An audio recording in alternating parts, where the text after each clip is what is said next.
Oh.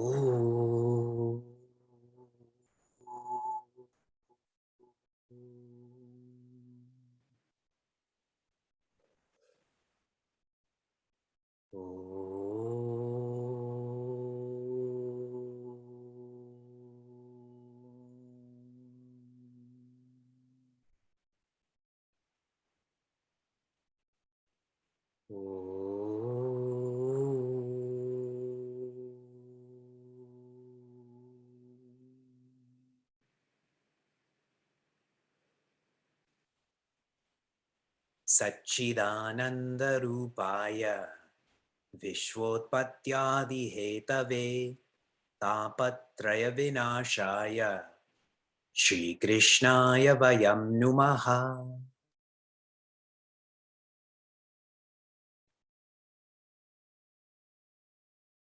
Janmadyasya yatonvayadi tarataschaarteshvabhignaswarat Tene Brahma Hridaya Adi Kavaye Muhyanti Yatsurayaha Tejo Vari Mridam Yatha Vinimayo Yatra Trisargo Mrisha Dhamna Svena Sadani Rasta Kuhakam Satyam Param Dhimahi Dharma Projit Kaitavotra Paramo Nirmatsaranam Satam Vedyam Vastavamatra Vastu Shivadam Tapatrayonmulanam Srimad Bhagavate Mahamuni Krite Kim Va Parerishwaraha Sadyo Hridyavarudhyate Trakritibihi Shushrushubistatkshanat.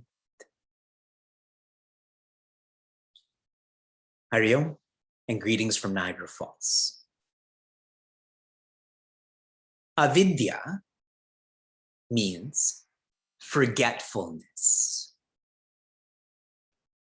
This is not a worldly forgetfulness like I forgot your name or an appointment tomorrow. This is forgetfulness about who one is. What this feels like. It starts with a bhavana. A bhavana, which means that I don't know how to be happy. It deepens as in devolves to a sambhavana. A sambhavana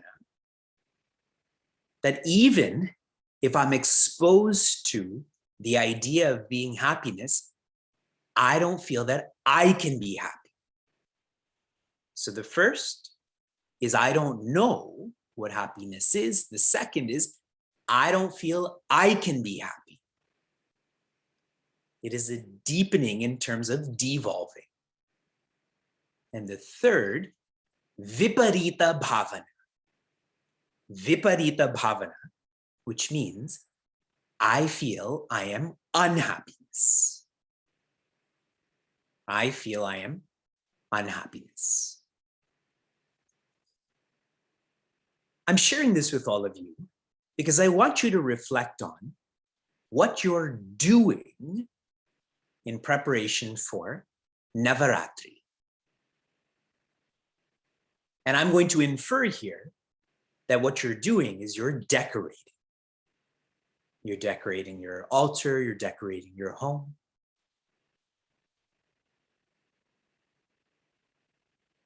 More important than doing for Navaratri is becoming for Navaratri. Think.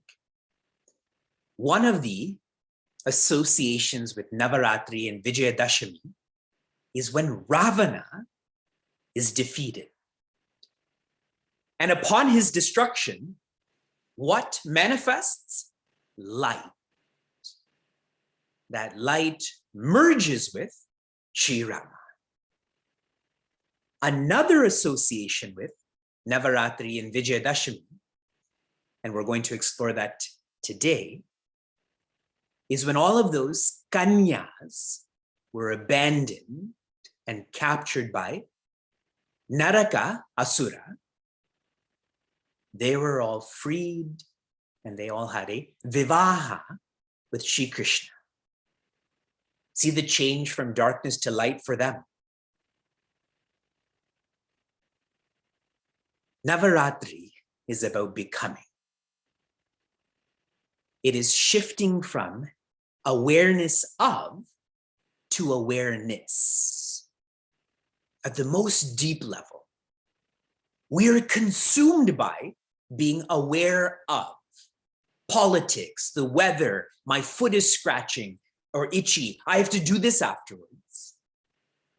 But to become not aware of, but awareness. That would be Vijayadashami.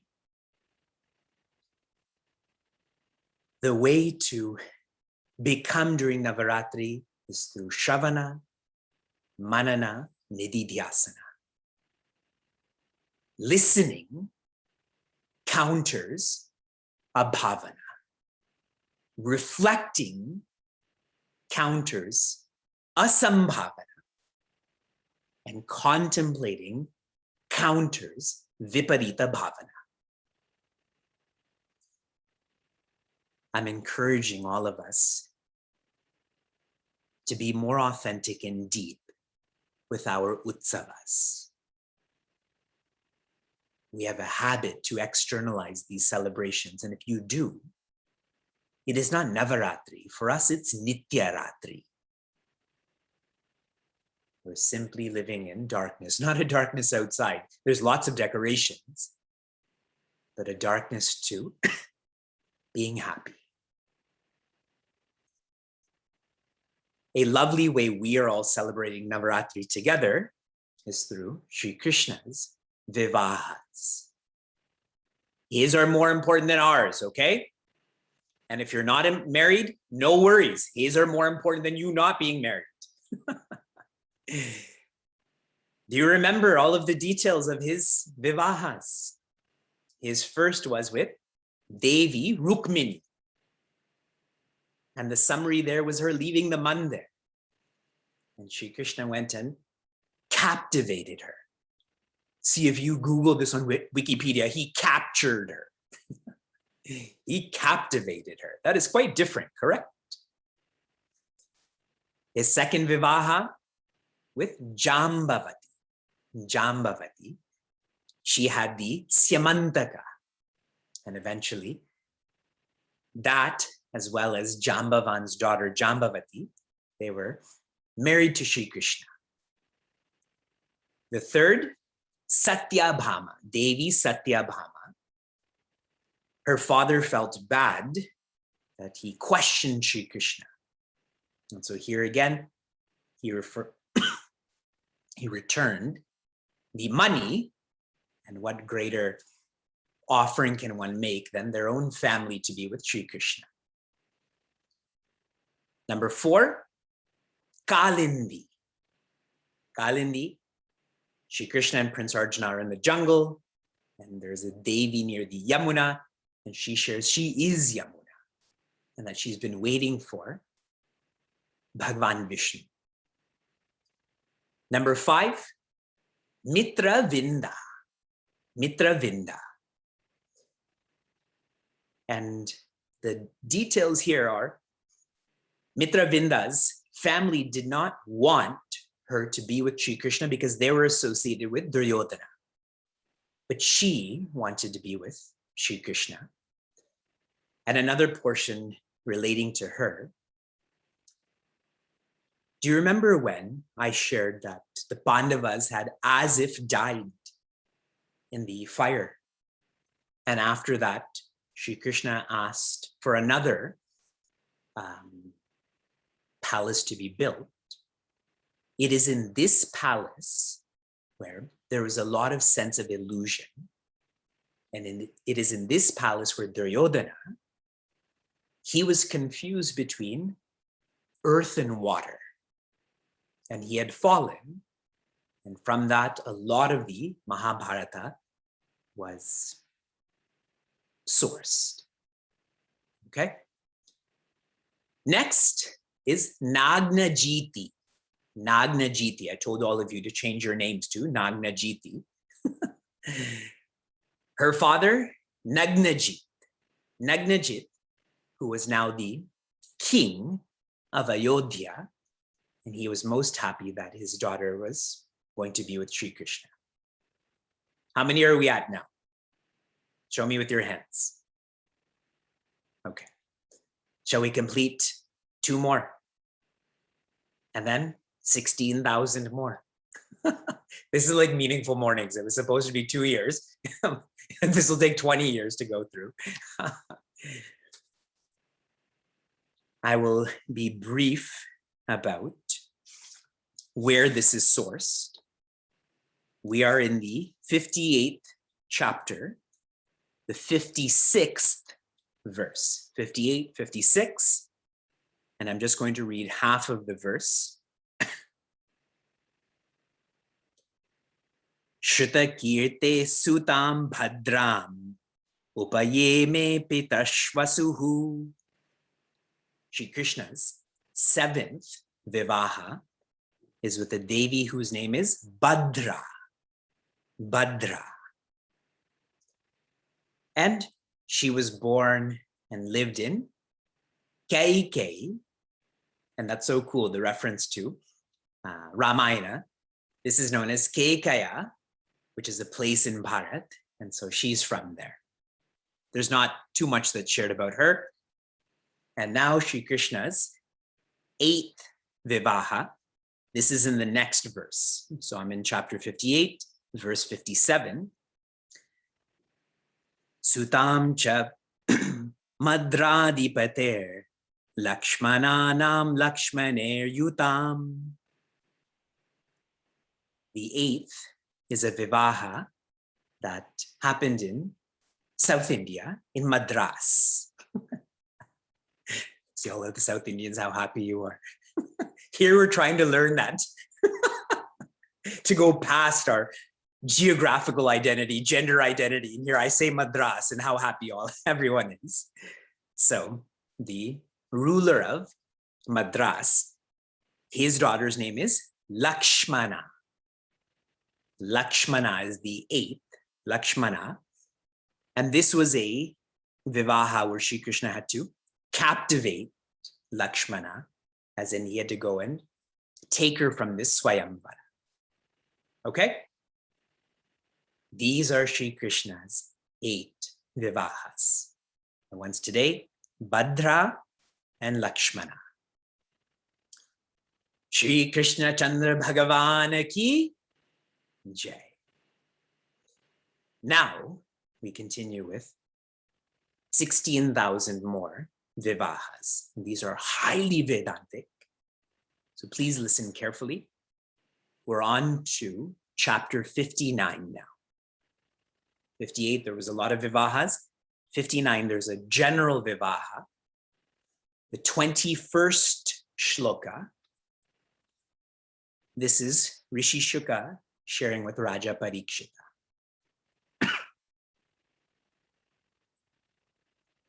Shulam bhaumachutam hantum adade vitatodhyamaha tadvisargat purvameva narakasya shiro harihi apaharad gajastasya chakrena shurinemina.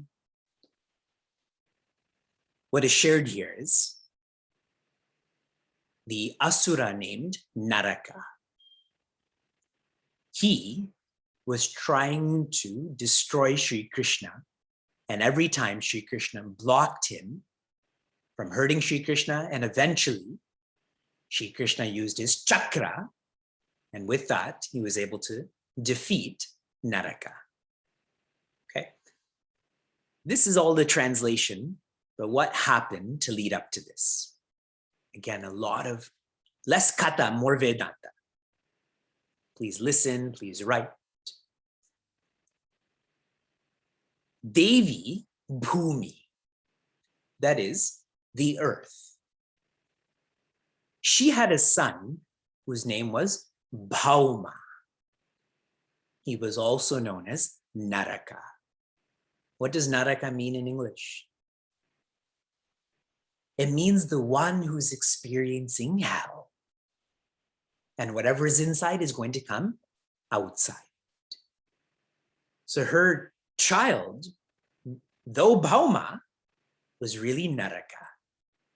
He was mentally tortured and he went about torturing others, specifically Indra. When one feels entitled that, look, I'm the son of the earth, then one goes about flaunting that power, and he started challenging Indra and was able to defeat Indra and take so much from heaven. Indra naturally went to Sri Krishna looking for help. And Sri Krishna, who is most gracious, did help. I'm going to read to you now some really creative aspects of Sri Krishna's fight with Naraka. I want you to close your eyes for this. I'm going to read all of this in English. Visualize this, feel this, and if you can, just appreciate the creativity. Remember, Srimad Bhagavatam is an educational text. Krishna shattered the external fortification of mountains by his mace, of weapons by his arrows, of water, fire, and air by his discus, and of cords by his sword.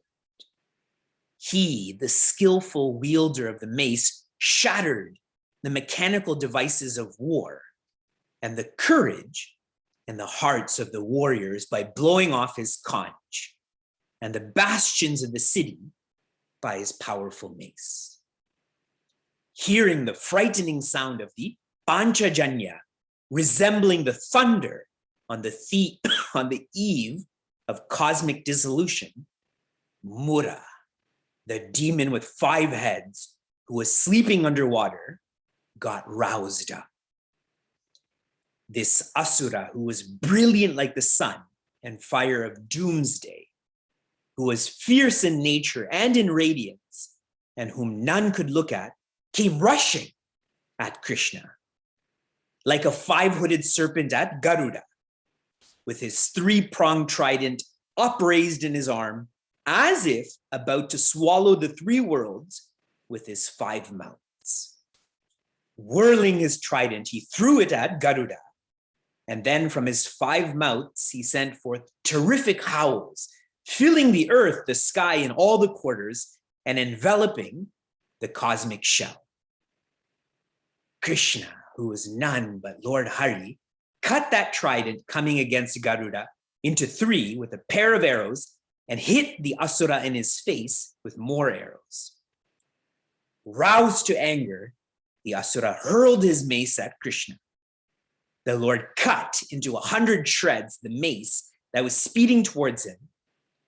The Asura then rushed at him with uplifted hands, only to have his head severed by the Lord's discus with utmost ease, as in play. You can all open your eyes. Did you see that? Did you feel that?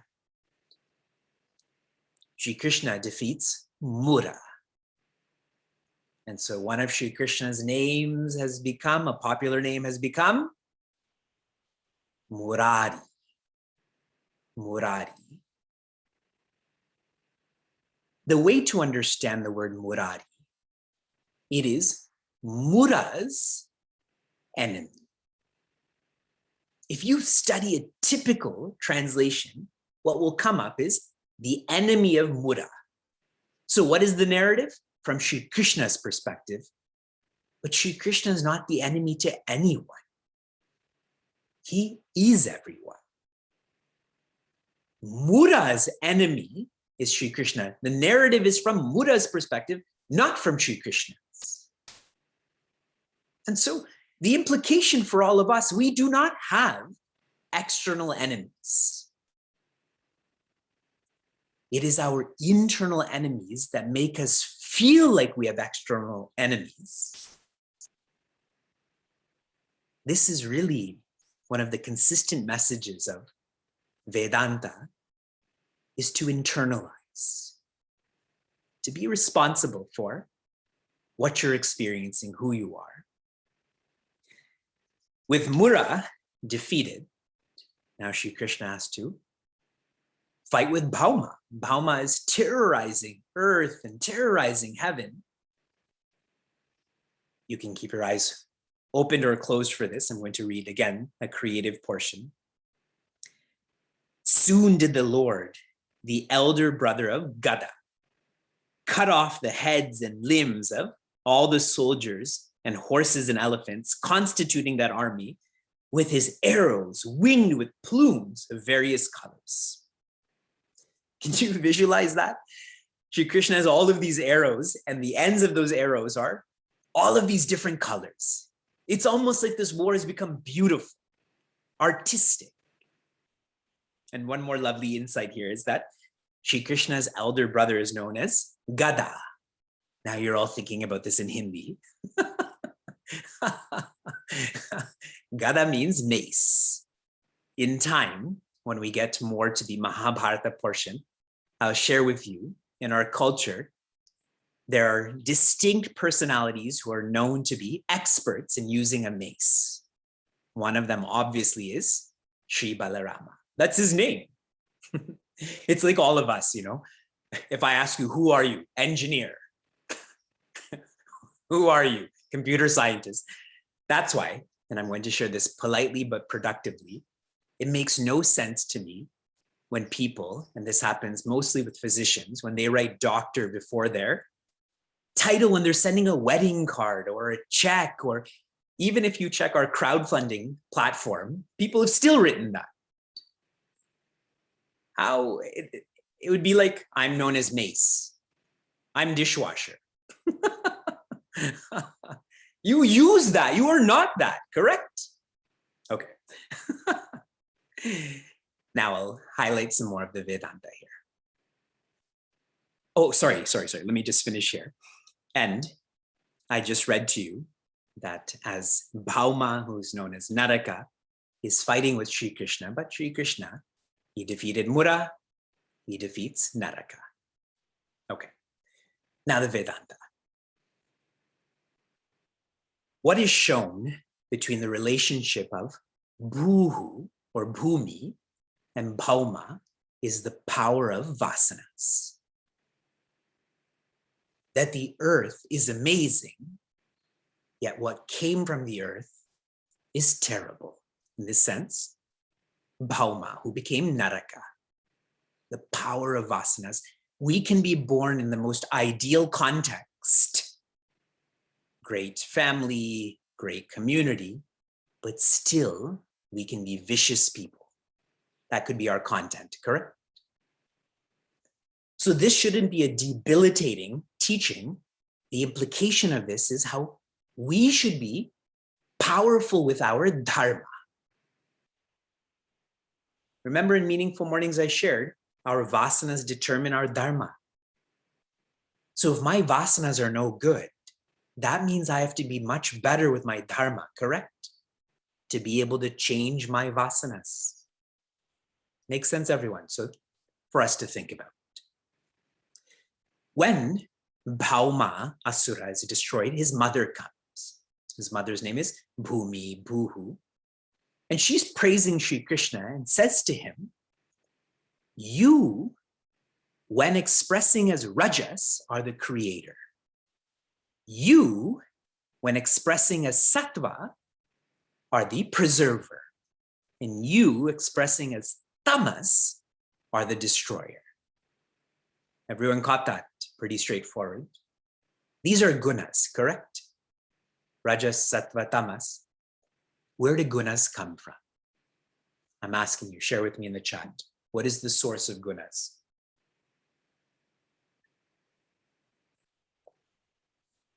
The answer is Maya. Maya expresses as the gunas. So now all of a sudden, when we go about our experiences, you know, the world is created, the world is preserved, the world is destroyed. What is the world really? Maya. Now we're all overwhelmed by these teachings. The implication is cry less and smile more. That's the implication. This is all relative. You should not have an absolute relationship with the relative. And as long as you have an absolute relationship with the relative, you will never have the bandwidth to have an absolute relationship with the absolute. One more Vedantic insight here. Right at the beginning of Bhagavatam, I had shared with all of you the major avatars that are going to be explored. And I shared Avatara 0. In medicine, they call them patient 0, right? From which everything else came. Avatara 0 is Narayana. Infinity expresses as Narayana. You're with me? Okay.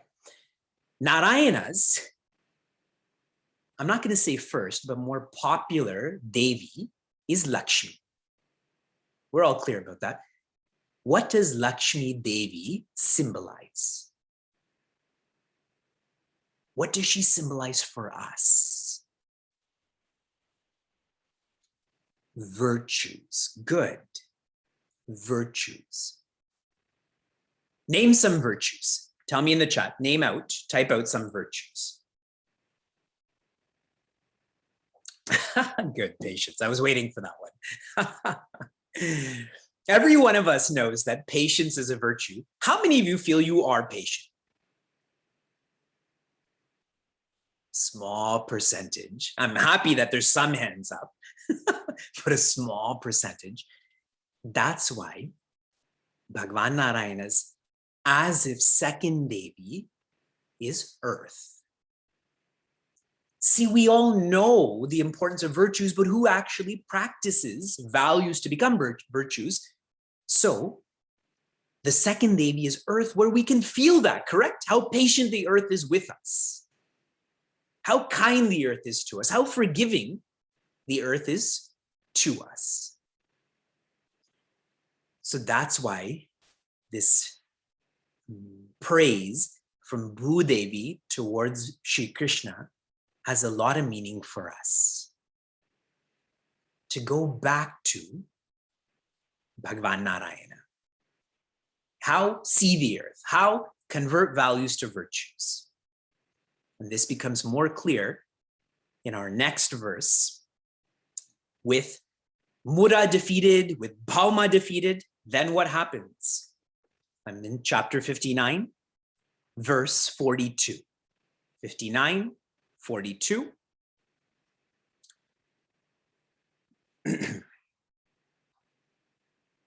Ato muhurta ekasmin nanagareshu tastriyaha yatopayeme bhagavan tavadrupadharo vyayaha.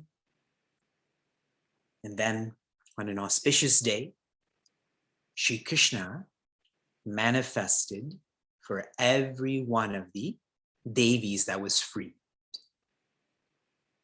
And he manifested for them in an individual home for all of these Devis. And Upayeme, with the right rights, then Bhagavan, he lived with them cheerfully. Rishi Shuka is explaining this to Raja Parikshita. The build up to this, again, mostly Vedantic, because you know all of this. But the point is, how can you relate to this? How can you live like this? Bhauma, also known as Naraka, he had a sankalpa to marry 100,000 Devis.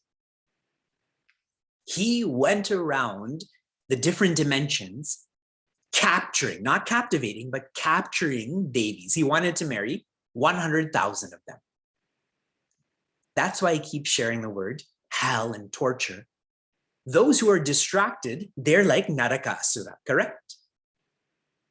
They're unable to understand and appreciate oneness, so they just go on living in this 100,000 directions. All that he was able to capture, all, was 16,000. But his sankalpa was 100,000. Then I want to read one point to you. Bhavena hridayam daduhu. Each of these 16,000 Devis, Kanyas, that were held in prison by Bhauma, when Sri Krishna entered into this kingdom, every one of them in their heart felt Sri Krishna and offered their heart to Sri Krishna. I've consistently shared with all of you that each of these Devis, subjectively, they're like the gopis, they're all mumukshus. They all want absolute freedom or moksha.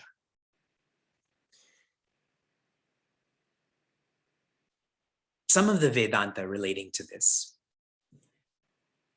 Remember in Bhagavad Gita, I highlighted Abhyasuya.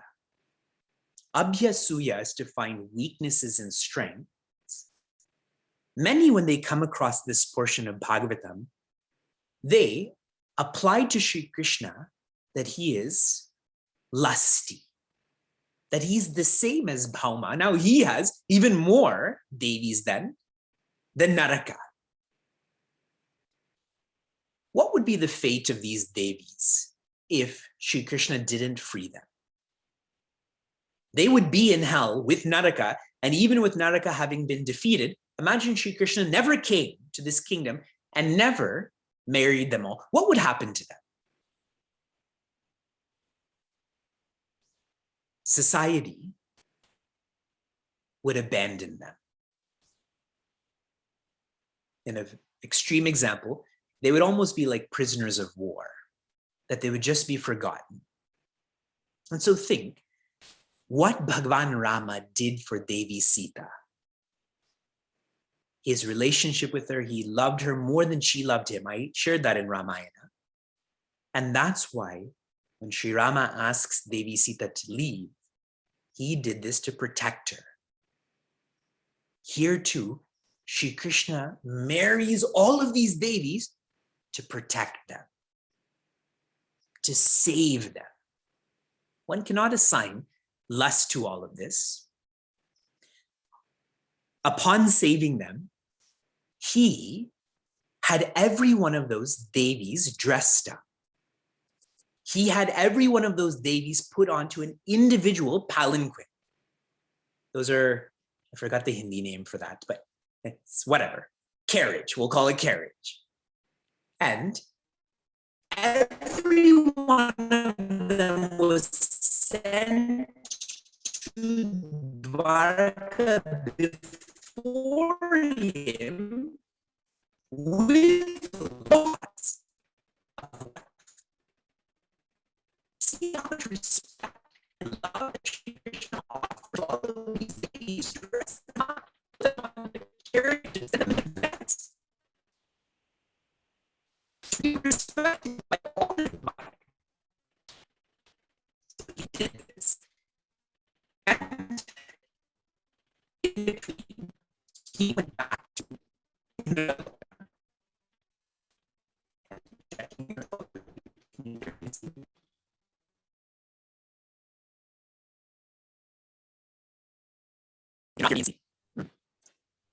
Still. Now it's good. Okay. We were in Indraloka, that's why. Please share with me in the chat. Please share with me in the chat if it's not working, okay? Right now, again, clear. Okay.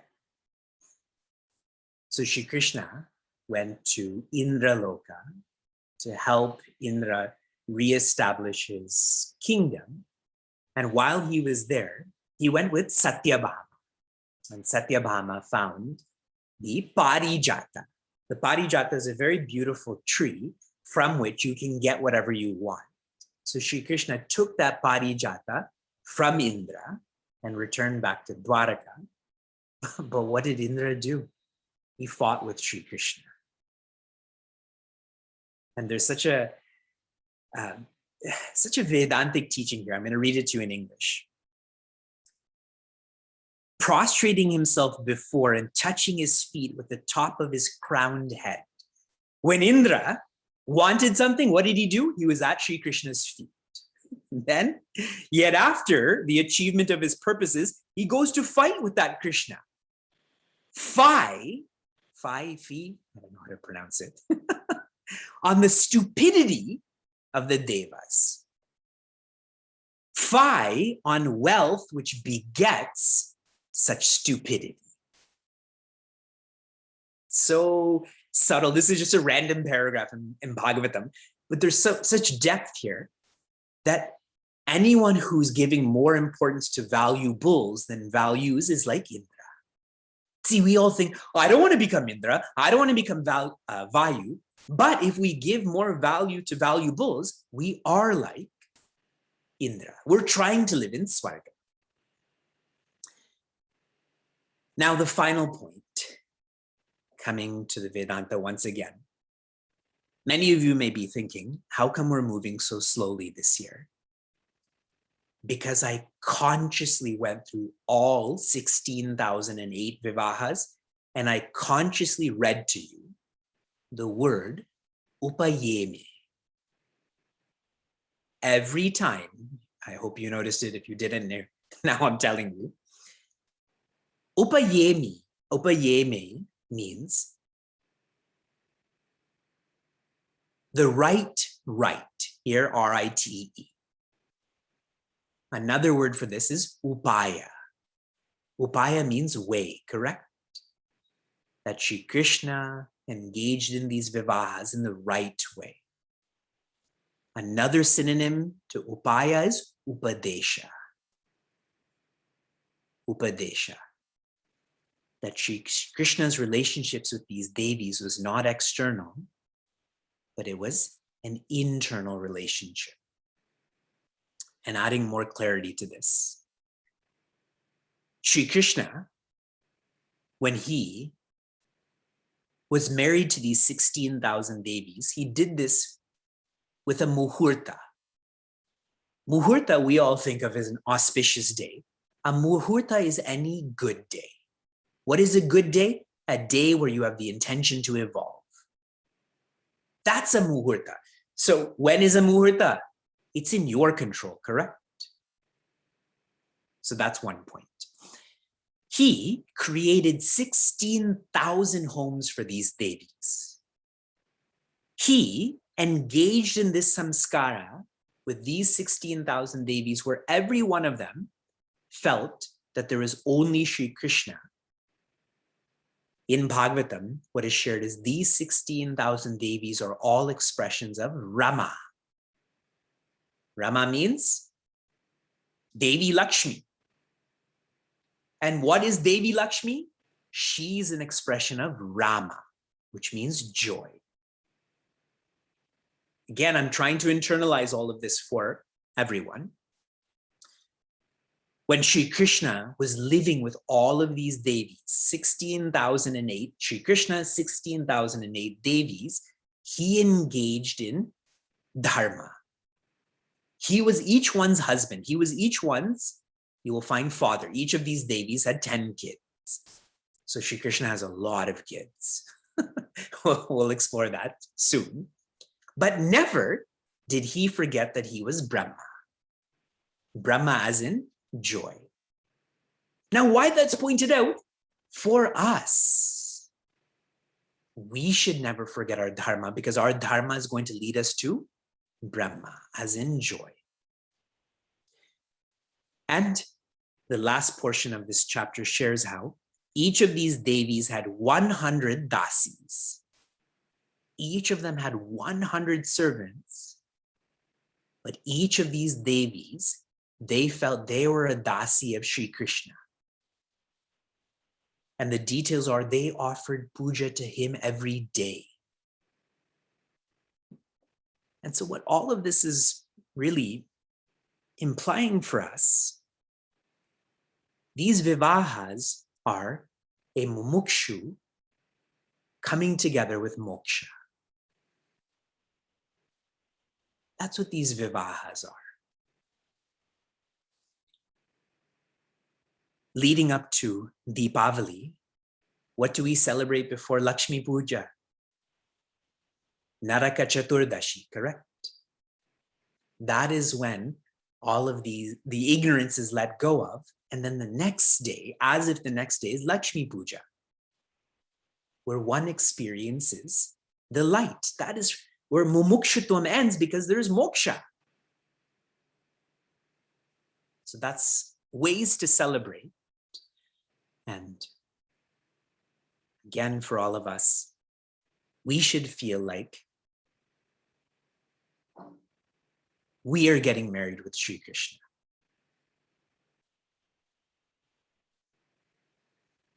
These chapters are all about how our feeling should be. Oh.